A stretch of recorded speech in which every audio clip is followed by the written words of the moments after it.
Hello,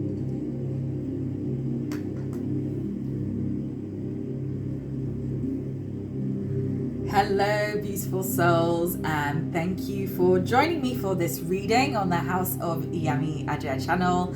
My name is Bookie, and I'm looking forward to sharing this message with you. So, we are going to be doing a little bit more of a deeper dive today, and I hope that you are ready for it. Really deepening into the wound. The wound, our wounds are portals to our liberation, and our grief is a technology for our emergence. I received a download that we are moving through a period of purging and grieving, and my guides really sort of ushered me to get this message out.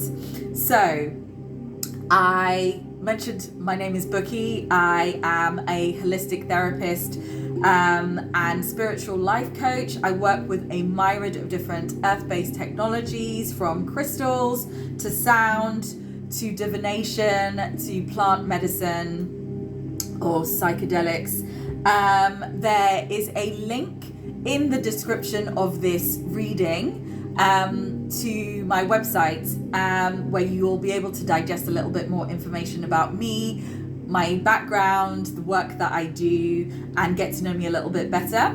My email is also below for anybody that wants to deepen into this message, book a one-on-one session with me. All of that information can also be found via my website.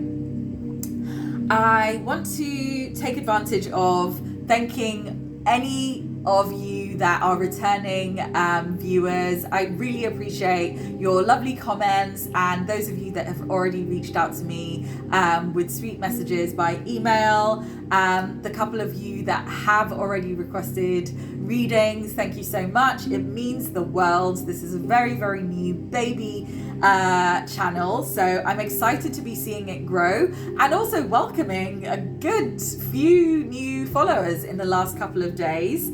I think this is why my guides were like, come on, it's time to do it's been a while. I've been quite busy and been just focusing on sharing smaller messages, but I'm excited about this. I thought I'd give a little bit of a taster into the tarot therapy healing sessions, which are one-to-one sort of life coaching or spiritual coaching talk sessions that are held via video call, where I also work with tarot, channeled messages, and oracle card readings.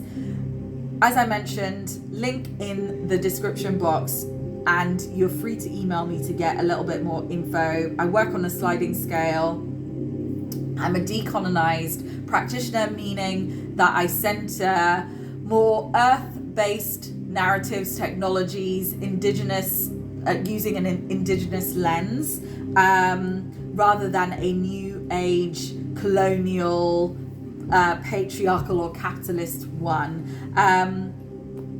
I am an initiate of the Iyami Ajay, who are ancestral, cosmic, divine mothers, harbingers of justice, of healing, of magic, and the wielders of the gifts that, you know, I utilize every day: my psychic sense, my seeing ability. So today we're going to be getting into a little bit more of a structured reading, diving deep into wounding, what it is that we need to heal, what we might not be seeing, what grief, what that we might be navigating, what we need to let go, what obstacles and challenges we might be that might be up ahead that we might need to prepare ourselves for. Sorry, I'm getting all tongue-tied. As well as obviously what hope, what do we have to look forward to, what gifts, what rewards are to come, you know, across our path, as well as guidance and advice for supporting us through our process. So because I know this is likely to be a slightly longer reading, I pre-shuffled the cards and pulled one base oracle card for each one of these 5 aspects, just to get us started and to save us, a good handful of minutes. I want to advise that please to not force anything to fit if it doesn't fit. Take what resonates, leave the rest for somebody else. If you're finding 20 minutes into this message, nothing's really resonating, if you're enjoying watching, please do. There's wisdom to be gleaned for everybody, right? But there are other messages, different structured, that are in the little library that I've built so far. It is a very, very new channel, but I'm hoping to be able to offer a lot more of these sessions for you. So we're going to get started. The first set of cards for those 5 aspects, which I'll just reconfirm to you as I'm going along, are from the Animal Spirit deck. I'm going to be using a mix of Oracle and Tarot cards today. Our first aspect is dealing with the past, what you have dealt with in the distant or not too distant past, and what you are, what you've sort of had to shift and navigate and get away from, basically. I will be clarifying those with tarot, but possibly pulling even more oracle as well. We'll see as I go. So the first card dealing with the past is the octopus here. I don't like using the word devil just because of its religious connotations, because I don't necessarily see it as a singular entity. I see it as a low vibrational vampiric energy, and that can work through people, that can work through situations, organizations, circumstances, periods of time, and you have been dealing with low vibrational energies, sticky vampiric energies, manipulative people, narcissistic individuals. And I'm getting a sense that this has been a myriad of different situations that really put you in quite a significantly dark place. I think this spiraled over time, and I am sensing that a lot of it is actually really rooted in significant childhood wounding, due to your familial upbringing, due to your immediate caretakers, who it is that we model ourselves on those that look after us, right? The environments, the people, and a lot of our formative wounds are directly from them. But we also inherit wounds, familial patterns that are passed through our bloodline, right? Through our paternal and maternal line. And this could even also go as far back as past life. I'm not going to be able to tell until I clarify with the tarot. But the oracle, the oracle card, which this is, the Animal Spirits Oracle deck, octopus speaks to specifically low vibrational aspects, but how our lack of boundary setting, how our lack of affirming our boundaries to others has resulted in some of these detrimental circumstances and provided the space for folks to take advantage of us in a myriad of different ways. And I'm sensing this was for, family, community, your professional space and sphere, personal friendships, your interpersonal relationships with people, and even your intimate relationships with people in terms of your romantic relationships. I really feel that boundaries are have been a bit of a lesson, a significant lesson for you of late. Boundary setting, understanding how to affirm them, understanding what happens when you don't, but also, unfortunately, dealing with the grief and pain of being betrayed by folks that actually pushed your boundaries even after you set them, right? That betrayed you in terms of your trust, that, you know, and I'm talking lied, cheated, presented one way or one face when actually they were manipulating you or lying to you. When I say lie, cheated, stole, this can be stealing your time. This could be stealing money. This could be stealing material possessions, stealing friends and people from your life. Basically just low vibrational, challenging and manipulative energies, narcissistic people that led to quite detrimental situations and circumstances.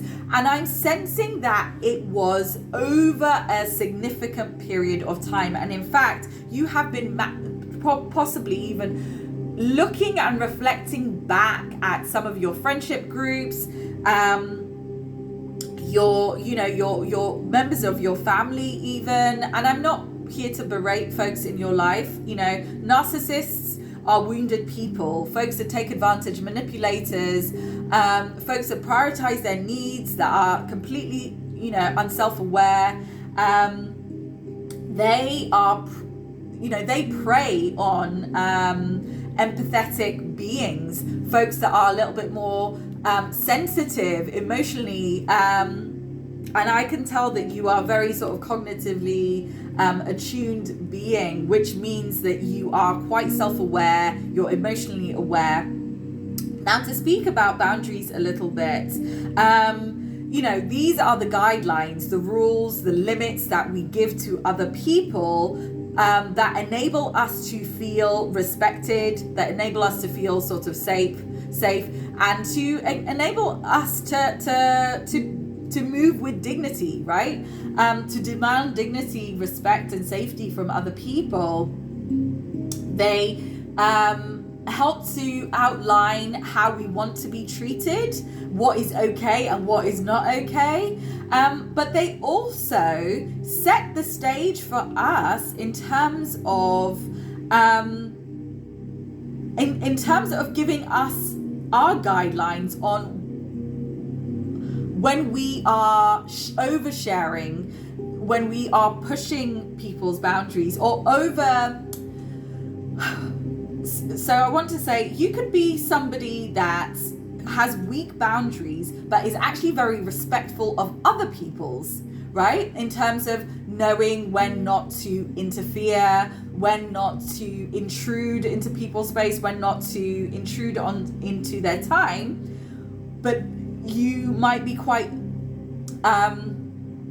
I don't want to use the word weak, unpracticed at affirming yours and being firm, due to the fact that you lead with your heart, due to the fact that you're quite an empathetic person, which is not a weakness, which is why I didn't want to use that word weak.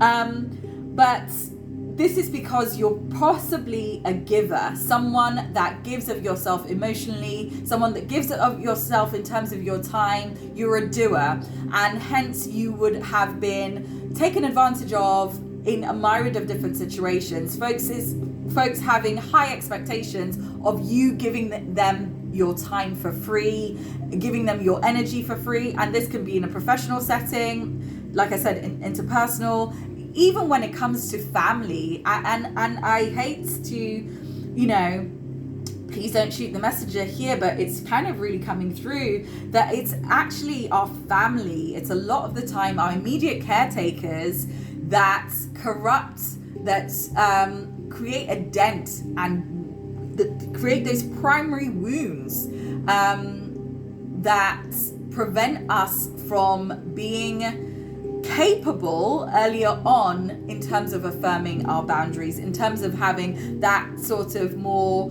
solid of a backbone, in terms of not swaying when we feel someone is emotionally low, giving more of ourselves, feeding them our energy, which vampires and narcissists will just latch onto and then expect from you and continue to do until you reaffirm your boundaries. Now, this has led to detrimental situations, circumstances where you were possibly even exploited in terms of work, not paid for work, overworked, looked over too because, you know, you were too nice, too giving,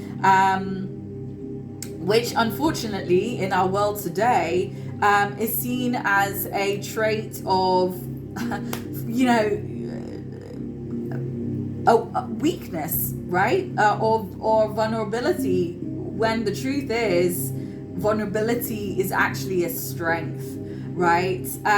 But the reason we set boundaries is to ensure that folks are aware of their limits, what your limits are, what the limits on your time, your energy, your energetic space is in terms of how they present themselves to you, in terms of their expectations of you, right? So this is something that you have been trying to master, and I feel that it has been repeat lessons over a significant period of time. Spirit has put you in a number of different situations where your boundaries have been tested until you got the message that, and there's something that boundary setting and the skill of affirming our boundaries is a lifelong skill that we constantly are having to practice, a muscle that we're constantly having to strengthen. Why? Because it doesn't matter our age. It's all dependent on circumstances, situations. We haven't met everybody in the world. You know, by the time we're 30, 40, 50, we will always be presented with new personalities, new energies, new situations, new circumstances that will test us, right? That will test our limits, that will challenge us to expand, which is a good thing, right? Not all of them will be detrimental. Some of us will push us a little bit over the edge, but what happens? We recover. If we're reflecting back, which is what I'm seeing that you have been doing here, taking us to the second card, which is the present, which speaks to the present moment where you are currently. And this is the crow.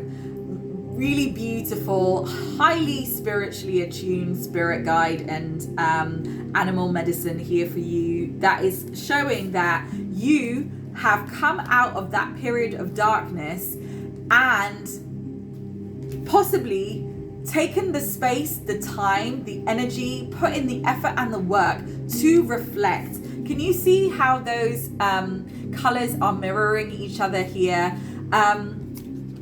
You have honed your spiritual acumen, and that comes through taking the time to self-reflect, to interrogate ourselves. And I mean this in a gentle way, right?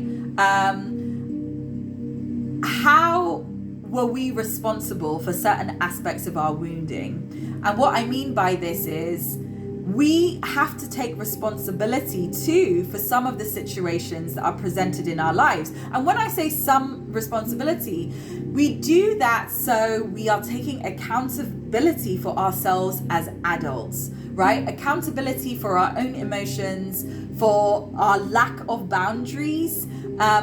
We have to remember that folks will always treat us how we allow them to.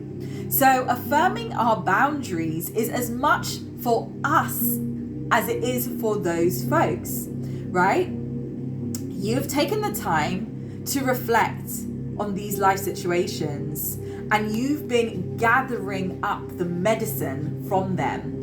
No situation in life, however detrimental, does not have medicine to be gleaned, because the wound itself, as I mentioned, and I think I did at the beginning of this reading, is a portal for which light comes through, the light of spirit, the wisdom of our ancestors, a portal to our liberation. If we are able to move through it, and there is no time frame on our healing, right? There's no time frame on gaining the wisdom from these situations. What there might be a time frame on is shifting away from these people, these individuals, these narcissistic energies. Sometimes affirming our boundaries literally means drawing a line in the sand, closing the door, shutting the door on certain timelines, cycles, people, spaces, situations, environments, communities, groups of people. We might reflect and realize that some of these friendships were trauma bonds, and that people come into our lives to teach us lessons, and then it's up to us to journey onwards when we have learned those lessons. We journey through life. We journey through multiple stages and transitions, and life is a school. I call it Earth School, right? The idea is that we are constantly evolving. This doesn't have to mean big transitional life shifts, but in terms of our emotional intelligence, in terms of our cognitive ability, in terms of our self-development on an interpersonal level. And you've been taking the time to really reflect on this. Crow speaks to the ability to see in the dark. And this is it. Your light, the wisdom that you have gained, is starting to permeate through. It also speaks to harnessing creativity. So perhaps you have been honing a new skill, and creativity shows up in a myriad of different ways. Our creativity is direct channeling from source and can be immensely healing. So I really feel that you have been doing the work of healing yourself, of reflecting, of taking responsibility, the responsibility for some of these, in terms of where you were responsible for allowing these folks to persist, right? But also possibly reflecting on your familial history, the patterns possibly within your family line, your paternal and your maternal, and how those created the initial wounds that then led to, allowing for these other detrimental impacts to happen. I'm seeing here that you have gained a lot of strength and wisdom, and you have been harnessing that. And this has also really led you to sort of cultivating some new, deepen into a creative skill of yours. This could be writing. I'm getting journaling. It could be visual arts too. But for some reason, writing just sort of came. Perhaps you are a writer. Perhaps you've been creating self-help, offerings for others in terms of educating folks on, how to overcome certain obstacles and challenges. I'll be able to learn more as I clarify in a minute. Next up, I just want to get us through, might have done this the wrong way, could have clarified as we move through, but I will get us through these three other aspects, and then we'll deepen and we'll clarify. Obstacles and challenges is the next aspect, and here we have the sea serpent.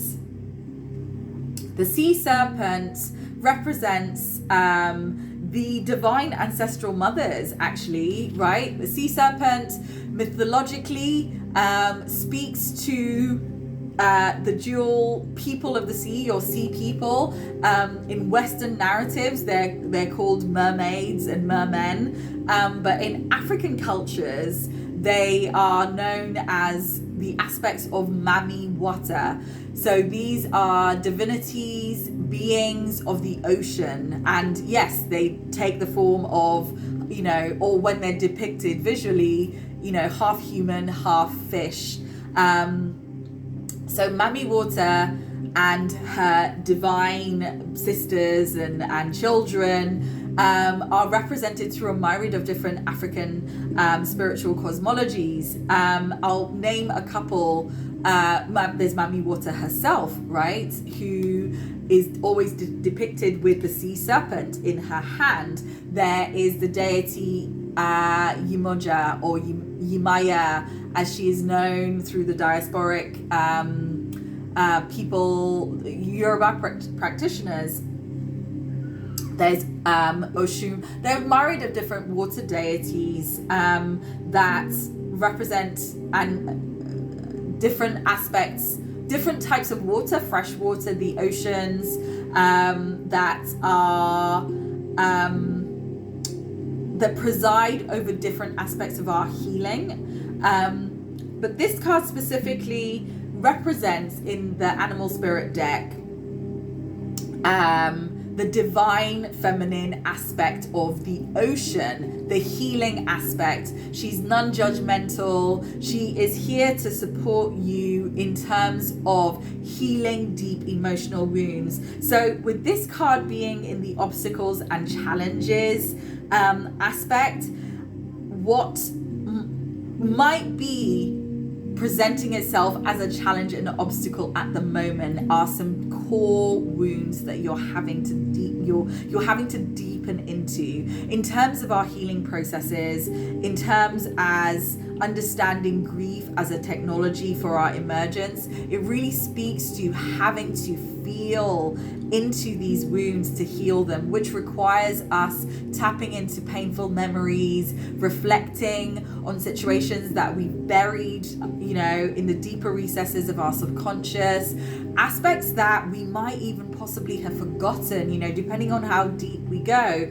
Now, being a holistic healer, I work with a myriad of different medicines and modalities that support us with tapping in at different levels, right? Sometimes it's, we start off at the surface. Other folks just want to take deep dives straight in. Sometimes it's advisable to sort of ruffle the seabed of our subconscious to get some of that, the scar, the debris to sort of resurface. That then gives us the courage to then sort of plunge a little bit sort of deeper, into the ocean bed itself, right? Meditation, sound healing, crystal work, working with your plant medicine allies, all aspects that I can support you with in terms of deepening in terms of feeling what needs to be felt. Remembering also that having a container to support you in your process is pivotal to moving through it, in a way that is supportive of your expansion, right? However, that is available to you, whether that's working one-on-one with a holistic therapist, a talk therapist, a traditional healer of some kind. This card, speaking to the sacral chakra, can also then speaks to the ways in which our wounds, even if they're emotional, physical, psychological, also take on a spiritual nature, because as humans, we are spiritual beings, primarily just encased in this, physical skin suit, right? But we have soma and a spirit and an energy body. We have an emotional body. Our chakra systems, we speak to, if you're following the Hindu tradition, it's 7 main chakras. If you're following the African tradition, they're 12 chakras. The truth is, they are a gazillion chakras. We have chakra energy points all over our bodies. The 7 primary ones run from our crown right to our root. The sacral chakra is the second, which is on our navel, right, just above the root. Sacral chakra is responsible, it's represented by sort of orangey color. It's responsible for our creativity, our sexuality, And when it's blocked or imbalanced, we then have fears of intimacy. We might have sexual issues. And when I say issues, you know, this could be low libido, this could be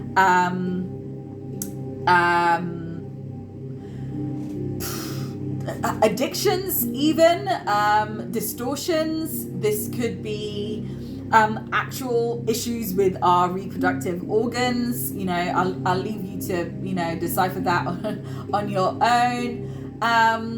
But blocked sacral chakra can mean that we're also overly emotional, maybe a little bit overly reactive. This isn't to judge someone being over or under. It's more just when we aren't confronting our emotions, they're going to find ways of seeping out of us, right? So, you know, the smallest thing might trigger us. And rather than that being a constant, taking some time away, you know, to focus on ourselves, to nurture ourselves, to unblock this, you know, stagnant energy is better, because it has a capacity to be destructive, further destructive, and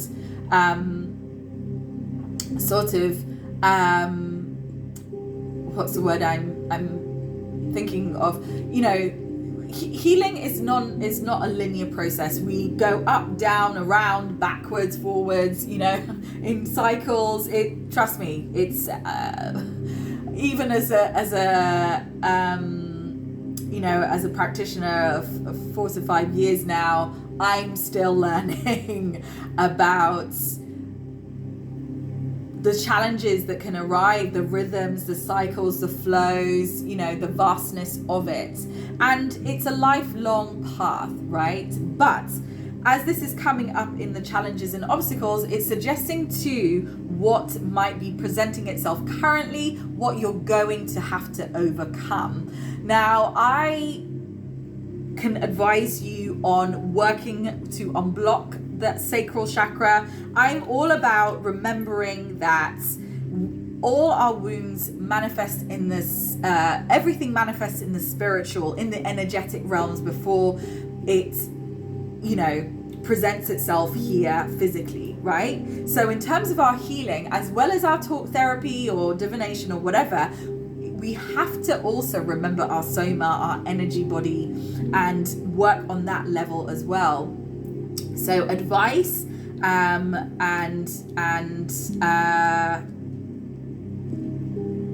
guidance in terms of modalities, exercises, actually working one-on-one together.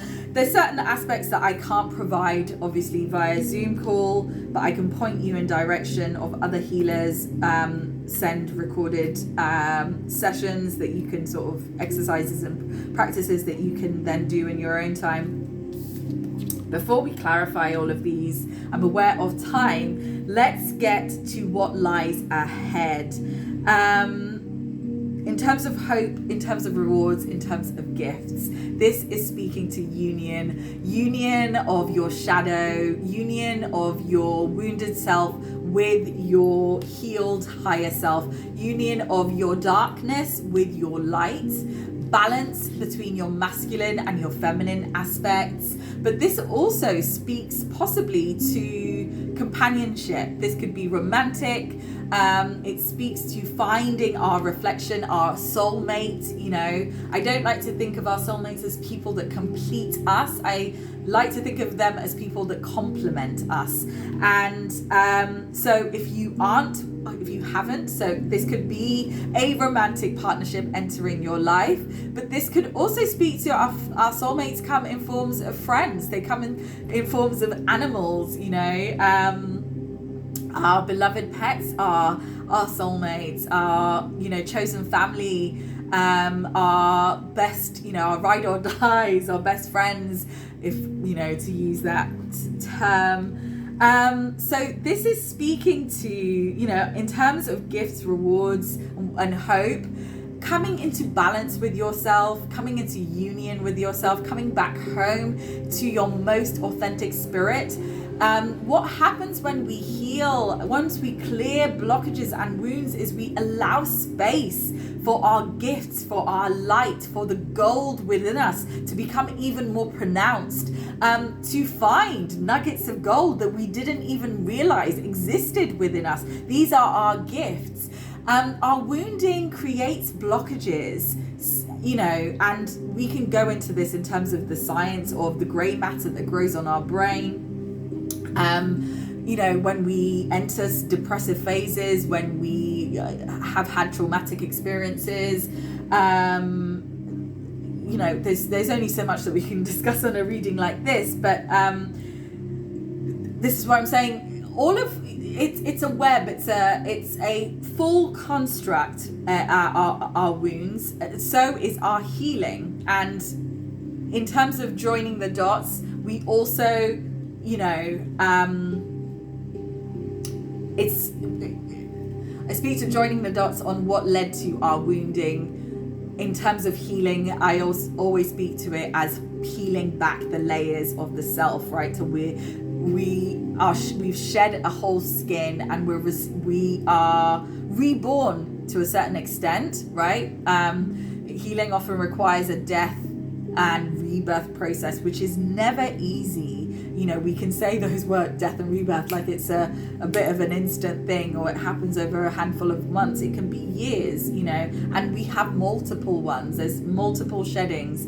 But this speaks to a rebalancing of all of that, and integrating of those wounds, and an understanding of how your aspects complement each other. Beautiful, beautiful, beautiful gift, and possible union, in terms of love in your life, finding that special somebody, whoever they are, whether they come in an animal form, a human form, a friend form, a partner, what a gift that, would be too. But my favorite is your advice and your guidance. Absolute favorite here with the dolphin. Dolphin energy is just, as you can see it, radiating off this card, pulsating, vibrancy, just emanating positivity, joy, love. Dolphins are highly intelligent, highly astute spiritual beings. They communicate sonically. They are telepathic. They procreate they are the only mammals in the animal kingdom, apparently, that have sex just for the sake of it, because, they understand the healing capacity of orgasmic pleasure, and they're just the best, in my opinion. But also, dolphin energy, in terms of this deck, really speaks to joy, to unapologetic joy, to tapping into the childlike sensibilities of joy, of that aspects of joy, right? We talk about childlike sensibilities being unfiltered, joy for the sake of it, pleasure for the sake of it. And when I say pleasure, I don't just mean, I'm not speaking just of carnal pleasures here. What brings you joy? What makes your heart sing? Is it just going for a walk in the park and with your earphones on and, just taking in the sun? Is it treating yourself to some chocolate after your dinner? Is whatever it is, doing more of that. The smaller things that bring you joy, as well as the bigger things that bring you joy. Going out, dancing, cutting loose. But healthy joy. Unapologetic, but healthy. And you can take accountability for whatever is healthy for you. But when we tap into our childlike sensibility, we allow our creativity to flow. We heighten our vibrancy, right? Joy is healing, laughter is healing, creativity is healing. Now, we might not be able to tap into joy like that if we are still sort of moving through this, but we can fuel ourselves with the things that we love, right? Surround ourselves by the people that bring us joy, environments that bring us joy, if we'd rather stay away from people at the moment, which is fair enough. So what are those environments? What does that look like to you? And how can you structure your time to actually make this a concrete thing? You know, making joy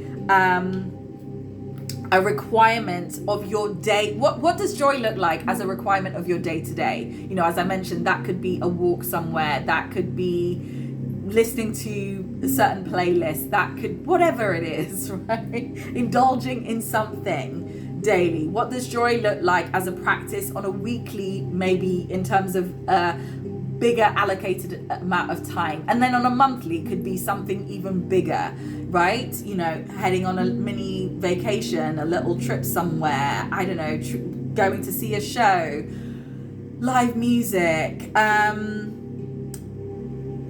This, in terms of guidance, isn't just tap into more joy, make joy a priority. No, how do you structure it into your schedule? Like, we're getting real with this. This is a requirement, a prerequisite for our healing. I take guidance and advice from our spirit team very seriously, and having this card come up as that, they are demanding that this isn't something that you just take lightly. This isn't just a little add-on extra. This is essential guidance, right? And when we ask for guidance from our spirit team, you know, what's the point if we don't listen, right? Do you know what I mean? So I'm just gonna quickly, because we're on 41 minutes here, clarify some of these aspects. Yeah, I just saw the Four of Swords wanting to come up. Rest. You know, rest actually allows us to access and tap into joy. Let's clarify the first card, speaking about the past here, just to see where we're at. I love it. The Chariot is clarifying, meaning that you are moving on from this. You have taken the wisdom. I'm seeing that here. You know, you have learned that tiger energy, fire, represents fire there, represents wisdom, represents the intuition, the psychic ability that is being harnessed in this next card with the crow. Absolutely loving it. As the second card that came out for that, I just saw that one flipped out. The Six of Pentacles, which speaks to reciprocity. I'm really seeing this as, you know, shifting away from low vibrational vampiric energies that latch on and drain you, that prioritize themselves and their needs, to more reciprocal, reciprocity based relationships. That's spirit coming through, by the way. Just affirming things. Yeah, been going through a bit of an expansion myself, and wow, it's been a lot. So, Crow. Let's get a card for Crow, please. Ancestors, guides, beloved spirits, and ears. Can I have a card for Crow? Oops. Yes. Okay. Ooh. Interesting. The Four of Pentacles and the Ace of Cups. So in the Four of Pentacles, you see he's holding on very tightly there. Ace of Cups speaks to emotional fulfillment. Speaks to, this could be new love, a new passion. This could just be feeling at peace for the first time in a long time. Feeling like you've shifted a weight. You know, when this clears, we radiate, literally. When you clear, when you rid yourself of these low vibrational people, these vampiric energies, these leeches, and you know, when I speak to these energies, that can be a community, it can be an environment, it can be a home, a space, your flat or housemates, a certain job, you know, that isn't actually fueling you. You'll know how this pertains, as this is collective and non-specific. So I'm sensing that you are not holding yourself back anymore. You are prioritizing love. You are prioritizing your peace. You are centering your needs, your wants, your well-being at this time, clarifying the crow. This is also speaking to possibly holding back from love, possibly keeping yourself closed off, because this present situation, also speaks to what we might be being blind to, right? And an aspect that many of us struggle with, specifically if we have been dealing with very deep-rooted childhood wounds, or even more recent wounds. I'm seeing, this is making me think of this sacral chakra and speaking about, healing the sacral chakra speaks to, loosening the grip on self-judgment, and expressing yourself sexually, expressing yourself creatively, because sexual energy is creative energy. As you begin to heal, you'll probably and attune to those energies. Once we start working with our energy centers and really understanding how they work and attuning to the sensitivities that present themselves, once we start unblocking them, we start to really understand how energy works, right? We will, not to overshare, you might have periods where you become very, very creatively focused and have sort of bursts of creative energy, which will then turn into arousal. It takes time and practice attuning to this to be able to differentiate the difference, but it comes with actually really engaging in energy healing work and engaging in chakra healing and chakra balancing work, and just really seeing how actually we can then also channel our sexual energy into creative energy and vice versa, right? And then you can get into tantric energy, which is just feeling into that energy without even, you don't have to be engaging in sex at that point. It's the magic of energy and just energy is spirit. So I'm kind of went off on a little tangent there, seeing that this could also pertain to holding back from love, perhaps. And these aren't clarifying the serpent card, it's the crow, but because this is dealing with your emotions, these cards all intersect and correspond with each other. So I'm really getting the impression that this might be a shadow aspect that you need to consider here. What are the ways in which you are also holding yourself back from accessing love, however that looks? Fueling, you're prioritizing your time, but are you prioritizing your passions? What are the passions that you've kind of put on the back burner that can assist you in unblocking this sacral chakra, your creativity, your, whatever it is that you started here harnessing, keep at it, keep fueling it. But, we also need to not allow our past hurts to completely prevent us from accessing what might just be around the corner or literally in front of us. Shying away because we're too scared of getting hurt again, shying away because we don't want a repeat experience.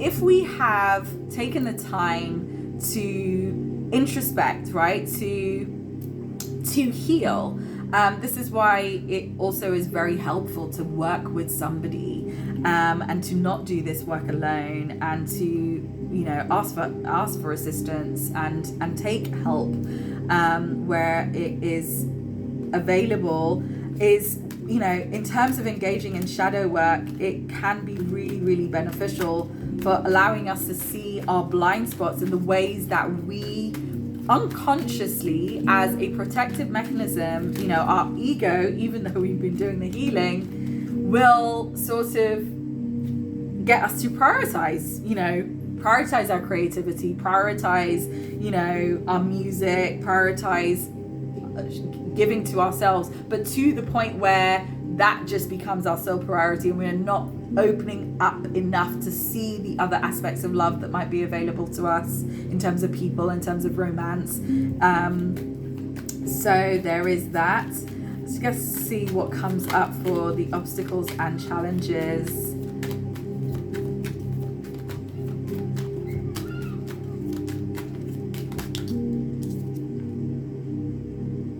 Yeah, working through betrayals, working through grief, really working through some significant wounds there. I mean, yeah, you went through a very, very difficult time and it's left you pretty, you know, the card says it all really, doesn't it?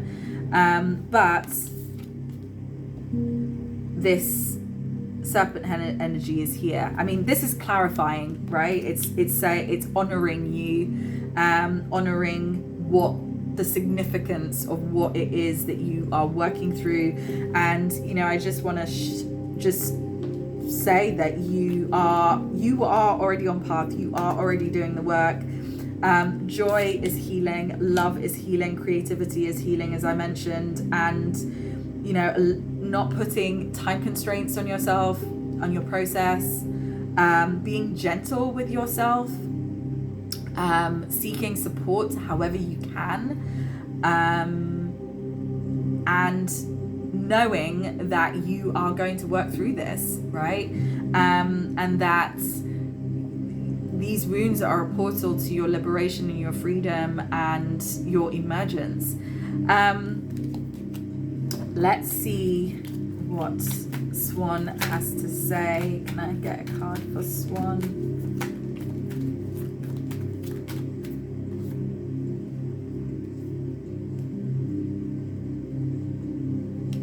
Interesting.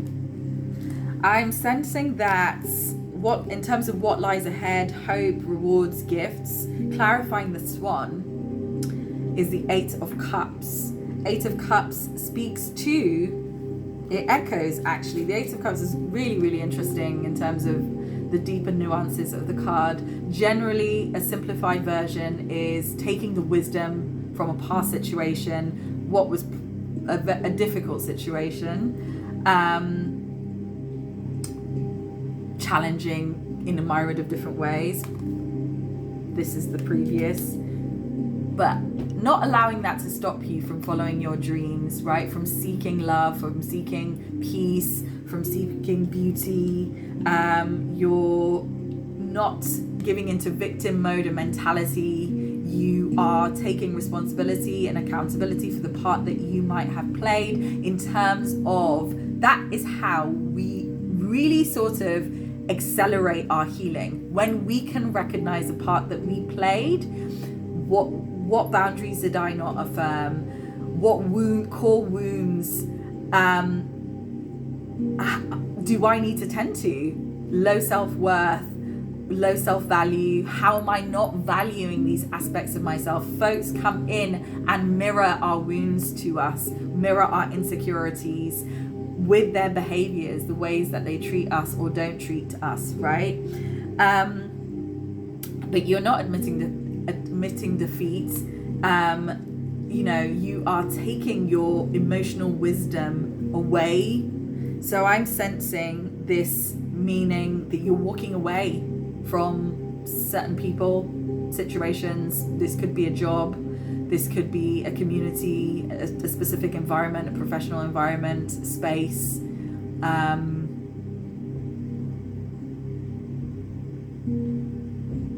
Certain friendship groups is what just come up, or even a relationship. Perhaps you're leaving a relationship, perhaps you're leaving a toxic relationship. That person you thought was your soulmate that actually has been contributing to your wounding. Perhaps you're leaving a narcissist.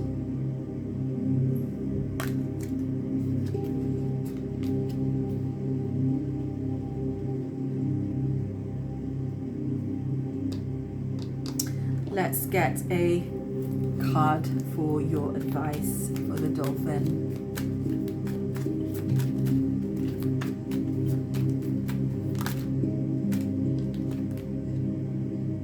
Death. Interesting. Tarot is really so brutal. So brutally honest. But death is not what we like to think of it. Death speaks to change, significant change, the complete closing of a chapter, a cycle, a season in our lives that leads to, it's transformative, that leads to transformation. We cannot be transformed if parts of us don't die off. It is absolutely impossible.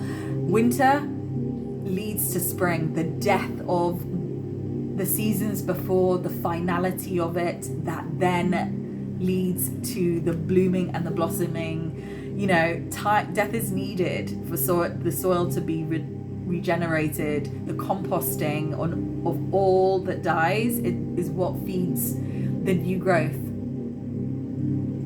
And this is so beautiful. Yes, but this is clarifying the dolphins, but in terms of guidance and advice, you're going to have to let things die. You are going to have to walk away from certain people, situations, places, things, ways of thinking. This could be narratives, the ways that you see yourself, the stories and lies that you've told yourself, the limits, the glass ceiling that you put above your head that you're not allowing yourself to soar past, the limits that you've put on yourself due to familial patterns and narratives, and this is entrenched in, ancestral wounding, perhaps, that other folks in your family might not even be conscious of, but you are, because you're the enlightened one. Which is probably why you're the empath that these vampiric energies were latching onto in the first place, right? Often it's us, the healers, the enlightened ones, the expanded ones, the gifted ones, that are the course correctors in our familial line, that are the way showers, for our communities at large, that are the leaders in our spaces. I'm wanting to get you, I got a new deck.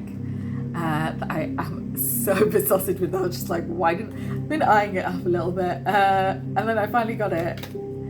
And I was like, why did it take so long? Because I have crystal, I'm pretty intimate with them. So it's a crystal deck. It's called the Stone Deck, and it's amazing. 78 crystals.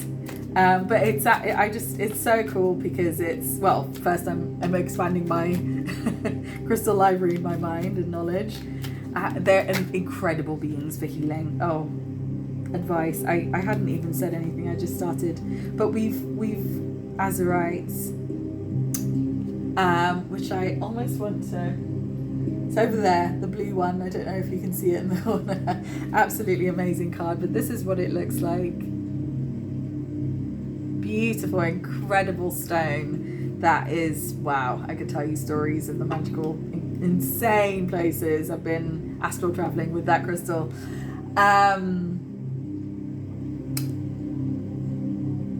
If you can, purchase some azurite. Etsy is a good place to look. Your local flea markets.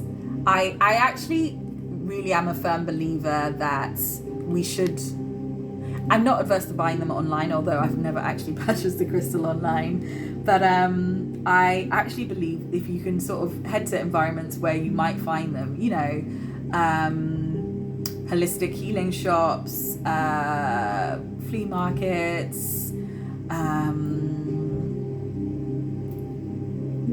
well-being shops and places like that. But Etsy is an online marketplace, and you can explore. Azurite is a surprising energy and crystal to come up, in terms of, but no, it makes sense. It supports in the exploration of our hidden depths. And, I think I said at the beginning of this reading that this was going to be a bit of a deeper dive, which it has been. I hope you have gained something from it. I hope you'll be able to take away some truth, even if it's just a little bit of encouragement or affirmation that you're on track and you're not alone. Azurite supports in the exploration of our hidden depths and emotions. Yes, it really does. It is also very, very good for our cognitive expansion and our throat chakra, with it being blue. It's meditative, it's dreamy. So it's, what I love the most is the writer of this card, who needs it, and I'm just going to read from the card. The materialistic, vain, and always craving. That's not a judgment. That's almost all of us. We all harbor judgmental thoughts, aspects of vanity here and there. Leos especially. So if I'm speaking to any Leos, this is for you. You're being called to buy some Azurite. Helps keep our egos in check, right? And our egos get to the better of us. You'll have to look out for my tarot therapy series. Next section I'll be speaking to shadow work, and I've been sort of preparing. It's gonna divide it into a few sessions because it's gonna be quite long. Shadow work is huge and deals with so many different aspects of self and different types of wounding. But really it's about understanding our ego, which I don't think people quite understand what our ego is.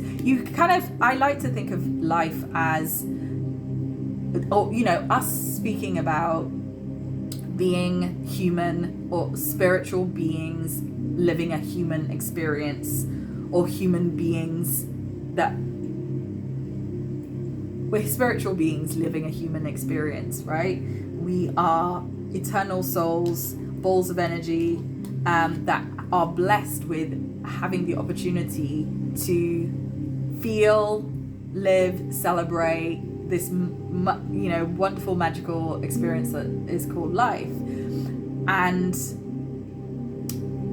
we forget the divine aspect of this experience because of the reality that we're currently living in, because of the lies that we have been told, the wounding, etc. And part of our process is reconnecting with the divine matrix, exiting or pulling ourselves away from the matrix itself, the man-made matrix, and reconnecting with the matrix. So when we think about our egos, our egos are more connected with the matrix, right? We need them because we exist here, we're still living within it, but we don't have to be ruled by it. We don't have to be governed by it.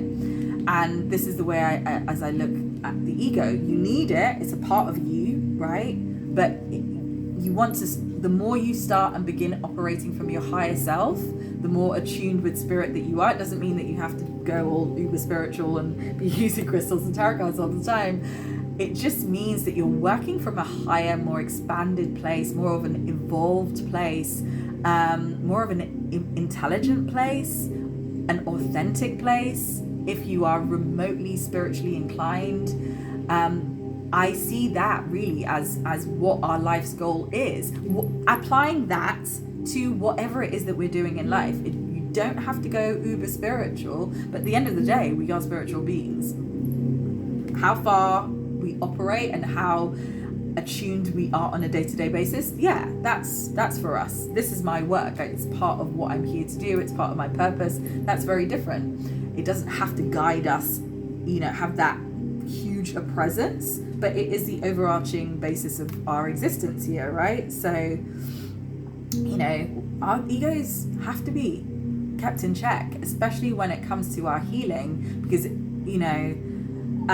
our egos are what will prevent us or hinder us a lot of the time, right? Holding on to to the emotions, not allowing us, our higher self, to sort of guide us to unblocking it, because it's that spiritual, the energetic, the block. That's where we have to work with.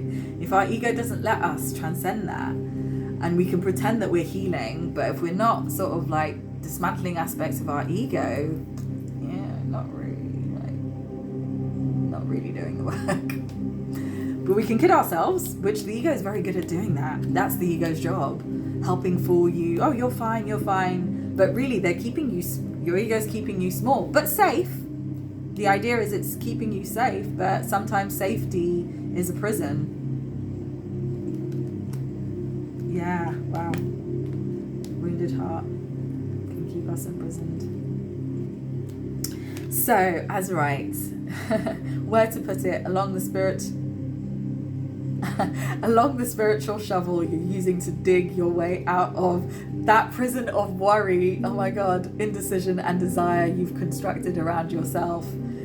When to use it, when material pleasures aren't giving you the buzz they used to, when it's time to break away from snapping selfies and chasing shiny things.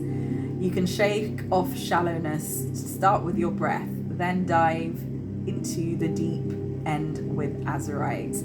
I would love to give a little spiel on my interpretation of Azurite, what it's helped me with, but we're already an hour in. But that's my little recommendation. I will write it into the description box for you, and perhaps I'll do a healing with crystals session at some point.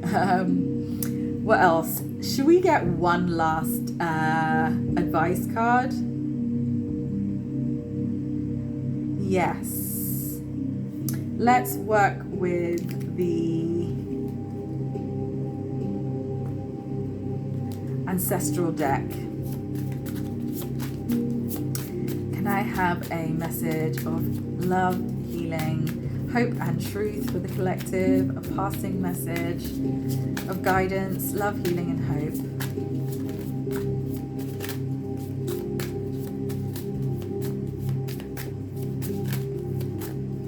And then we will close this. Yes. There's Water Guardian. But you are being encouraged, and I see the blue here. This is at the bottom of the deck. This is speaking to the Mami Water, the water deities, connecting with your emotions, but perhaps also researching some of these deities or spending time by a body of water. Water is so cleansing. You can take spiritual baths. I can write you spiritual bath recipes. Speak a little bit more to spiritual cleansing in terms of water healing and how you can easily infuse this into your life. But the easiest way is head to large bodies of water. If you can go and sit by a little lake or a large pond, I've started running down the canal now just because it's taking advantage of it being, it's not really summer here, it's been raining non-stop for like 2 weeks. British weather. See spring, see your seeds grow. Right, so I am seeing that, and some lavender in the background here. Lavender, maybe some lavender incense, teas that are infused with lavender that are great for regulating your nervous system and bringing mental clarity and calm, which will support the deep diving cleansing work that you are going to be dealing to work through that. Seeing your seeds grow. The rabbit energy there, so beautiful. Which speaks to abundance, it speaks to fertility. Rabbits multiply because they're quite low at the bottom of the food chain. Unfortunately, they are prey for many predators, which is why they procreate a lot and they're constantly getting jiggy with it and having baby rabbits. So this could speak to, again, that need to express yourself sexually, but it can also speak to the fact that there is going to be a multiplication of things sprouting into your life. All the seeds that you've been sowing in terms of your dreams, in terms of your goals, in terms of material investments even coming to fruition. So, and they're on their way, perhaps not yet, perhaps in spring, or perhaps you are entering a spring season now. Time will tell, and you can tell me in the comments below. I hope you have gotten something from this message. I've really enjoyed giving it and connecting with you all, and I will look forward to being in session with you another time soon. As I mentioned before, all details to contact me will be in the description box below. Please do like, do comment, and do subscribe if you would like to receive more of these messages. Looking forward to the next one. Bye for now.